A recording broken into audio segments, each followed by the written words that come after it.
Hello, Cooper Clever 1972. I'm here with a video.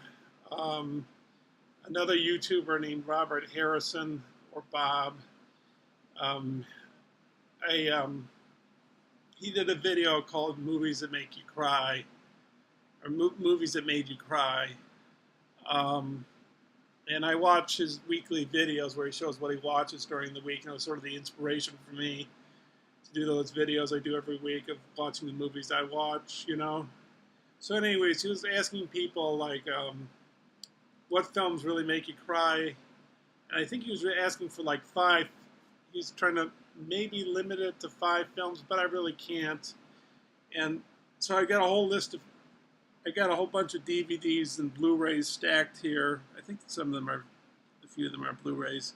But anyways, I have more than five movies. I'll try to make this video not too long, but um, anyways, I'll show you the videos, not the videos, the movies that make me really cry, or come close to, maybe that are kind of sad, but um, maybe don't make me cry, but they make me close to crying. So, but so I think I'll start. Um, Here's this. This one is my. Oh, and then there's another film that I like a lot. Um, that makes me cry. It makes a lot of people cry. I'll tell you in just a second. But I think the first one that comes readily to mind that wipes out all of them is Schindler's List. Um, the ending of Schindler's List, the scene where he's saying this ring could have saved two people or whatever. That I find it very hard to hold back, tears. It's just very, very powerful to me. And then Oscar Schindler loses his ring for a second. He's picking it up, and all the Jewish people he's managed to save crowd around him, sort of like give him a group hug, and it just rips you apart. And I think this is one of Spielberg's best movies. Not that he doesn't make other good movies, but I think this is like one of his greatest films. And speaking of Spielberg, the other Spielberg, um, I didn't cry the first time I saw it in the theater, E.T., um, and I don't have E.T. on DVD or Blu-ray. I have it on tape. But the scene where, the scene where E.T.'s in the coming back to life, that kind of makes me emotional. But when the spaceship's there at the end, that really gets to me. But I haven't seen that in quite some time. Another film that the film doesn't really make like well, it's a film I saw when I was a kid, and when I was a kid, I don't know if I cried during most of the movies I saw. I don't think so. I had to become either a teenager or adult to really reach that level of crying. But anyways, it's The Empire Strikes Back from this box set. The scene where um, Princess Leia, they've been flirting with one another, and like she's trying to avoid him, not trying to. She's holding back her feelings, and being put in carbon. He's being carbonized, for Boba Fett, and she says she kisses him, and the music swells up, and then she says, "I love you," and he says, "I know." So that makes me emotional. Um, Oh, and another movie that I just thought of, It's a Wonderful Life. I think every time I watch the ending of it, um, I'm an atheist, but with, with the note um, where what's his name, George Bailey. It says, what's the note say? Something like, "A person is not a failure if they have friends." And then the bell rings on the Christmas tree, and he says, "That a boy, Clarence." That's pretty heart wrenching. And another film I can think of. Well, you know what? Let me go to this one first. Um, Forrest Gump. I don't know if this is one of my favorite movies. It's not one of my favorite movies, but I enjoy it. I picked it up for a cheap amount of money, but the, there's two scenes. One with Sally Field as his mother, and one with his girlfriend slash wife, and both of those scenes really rip you apart. They really get to you, and his son as well. But yeah, this is a pretty big tearjerker. Um, this Raging Bull, it's an autographed copy by Paul Schrader, the screenwriter, and Kathy Moriarty, who played Vicky in it. But like, I don't know if this is really a tearjerker for me. I guess it is. Yeah, it can be a tearjerker at times. Like scenes where um, they're playing pieces of the classical music through the film. Like there's the scenes where the snapshots and the color snapshots, and they're showing like the evolution of, evolution. They're showing a transition of time from when he was not as good a success as to when he's becoming more successful. It shows his wedding to his second wife, and that kind of gets you. But the thing that kind of, well, I guess he's regarded as kind of a um, apathetic. Would that be the right word? A character that most people wouldn't care for.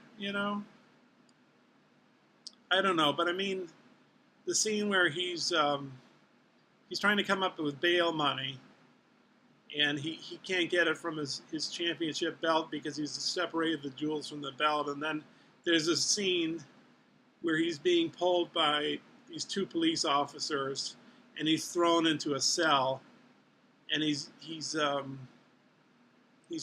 swearing at them, and then he starts beating his head against the wall, and he says, why, and that's pretty heart wrenching. Even though the guy that the space is based on, and his personality, I guess he wasn't the greatest human being. Maybe you could say. I don't know. I mean, he changed, but you know, he did some kind of not socially acceptable modes of behavior or whatever. Um, 8.5 by Fellini. The ending is really uplifting. My favorite Fellini is La Dolce Vita, and it is kind of depressing. But that this is and this is when I get. Do I really cry? Well, it's one of those films that make you happy, crying kind of situation. You know, where you're elated because it has a happy ending. This film. Um, he accepts life as it is. That's the thing about that movie. I hope I'm not spoiling a lot of these movies.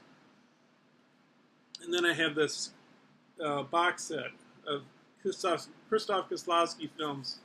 Um, they're all very good, but one of my favorite films of all time is White, with Julie Delpy as one of the main characters.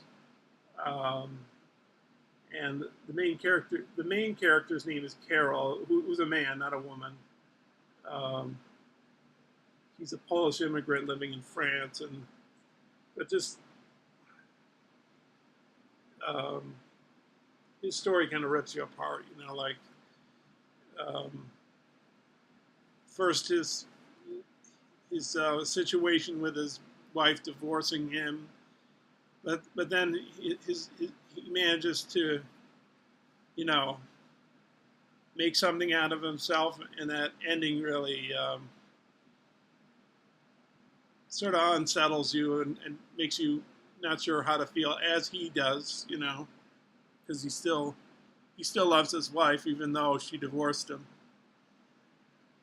This film makes me cry. I think I would say The Gold Rush. I have Modern Times. I can't remember how Modern Times ends, but I know this is a tearjerker at the end. This is a really good movie. I've only watched parts of my Criterion of Gold Rush. I videotaped it off of the television, off of public television in the 80s. Well, yeah, it was my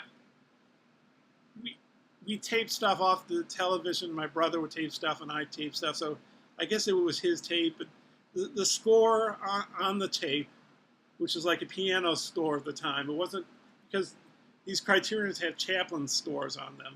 Chaplin did the music, as well as making the movie. But this version I first heard, the score is so heart-wrenchingly beautiful, and it just rips you apart. Okay, so let me just keep going, because I don't want to make this video too long, but my favorite Hitchcock movie, and one of his most mysterious and abstract ones, Vertigo.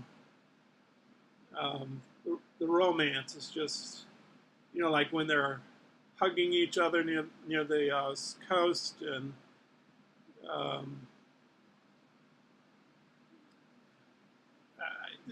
there's just scenes in this, that really make me emotionally draw me in, yeah. So I mean, it's and how he becomes obsessed with her after the first half of the movie. That's pretty interesting too. It's nostalgic. It's very nostalgic. These two are by Vittorio De Sica. These are Italian movies. So not all these films. I don't know if all of these films exactly make me bawl crying, but they do make me sad. Bicycle Thieves, one of the great foreign movies, one of the great first near-realist films. Not the first near-realist, but one of the first. And the ending is very, very sad. But I highly recommend this movie, especially the people that haven't seen foreign movies. This is a good gateway movie, like Seventh Seal or Seventh Samurai. And I think this is the one he followed up with. Yeah, I shouldn't say I think, I know. This is Umberto D. The ending is extremely sad. This old man, he's living on a pension, and he can only afford so much money, and the landlady raises his rent, and he's got a dog. It's an extremely sad movie, but it's a good movie. And then going to Japan, we got Yasujiro Ozu's Tokyo Story, about two adult parents. Well, what am I saying, adult parents? Two parents who try to spend time with their adult children, and their adult children want nothing to do with them, except for their ex-daughter-in-law. Well, what I mean by that is there's one of their children has been dead, and their daughter-in-law from that marriage, she spends time with them, played by Setsuko Hara. So this is really good. Sad, but it's like real life, I guess you could say. Ikiru, this is by Akira Kurosawa. Really good movie. This is regarded as one of the great movies of all time. he gets stomach cancer. He wants to do something significant in his life, so he tries to get this playground built for these mothers who are being given red tape by the government. And he works with the government like as a clerk or whatever. So this is a really good movie. And he tries to connect with his adult son, but that doesn't work, I guess you could say. I hope I'm not giving away too much. I'm almost done. Last Emperor. This is not really tech. Well, it's sort of a foreign movie. It's got an Italian director, Bernardo Bertolucci, but it's spoken in English.